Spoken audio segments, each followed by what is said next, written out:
Thank you all very much. I don't have a whole lot prepared. I used to work in St. Louis public schools. It was my first job actually when I came out of college. It was something that I'd sort of always wanted to do. And when I started there, I had kind of an interesting experience. I had several interesting experiences, but I'll just relate one or two of them and maybe give you a sense of kind of what my time there was like. My boss, when I turned in my first project, it was about a month into my tenure there, and he looked at my project and he said, hey, I think this is really good work. And I was kind of an eager beaver, you know, 22 years old, it's your first job out of college, you're working as hard as you can. And I turned it in and he said, this is good work, but he said, you really screwed up here. And I said, well, why? I worked as hard as I could on it. And he said, well, now we know that you're capable of doing something, and now you're going to get a lot more work. And that didn't make much sense to me. And then he pointed at someone else who worked in my department. I worked in the Division of Evaluation. And he said, you see that guy over there? He hasn't had a project in 4 years.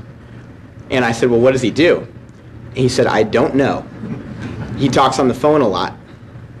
And he does email a lot, but I can't tell you what he does because every time I used to give him a project, it would be so poorly done that I'd have to redo it all over again, and it was so much hassle getting him to do anything that it wasn't worth all that hassle and then redoing the whole project. And by the end of my tenure there, I realized that about a quarter of the department was similarly situated, in that it was more trouble for the head of the department to work with them to get anything positive done than to just let them be. And that made me really discouraged. Now, I had some wonderful experiences. I also had people in my department that were spectacular. They were some of the hardest working people I'd ever seen, knowledgeable and dedicated and passionate and idealistic, even in the face of all the obstacles that they faced on a daily basis.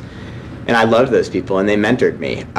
But throughout my time there, it was a similar percentage when I went in schools to evaluate. You know, amazing teachers, some who were absolute gems, and then other teachers that freely told me they were punching the clock and they had 6 more years to go, and they didn't want, you know, they couldn't be touched, and they didn't want to be bothered. And it was really frustrating for me to see a percentage of the kids every single day get cheated like that by teachers that would frankly tell an evaluator who was coming in from the central administration, frankly, tell me that they just were content sitting at their desk and handing out dittos. Senator Smith, we don't have enough staff not to do work. We have trimmed. Our people are burning the midnight oil. I can tell you personally, my family sees me more on TV than they do at home. Thank you.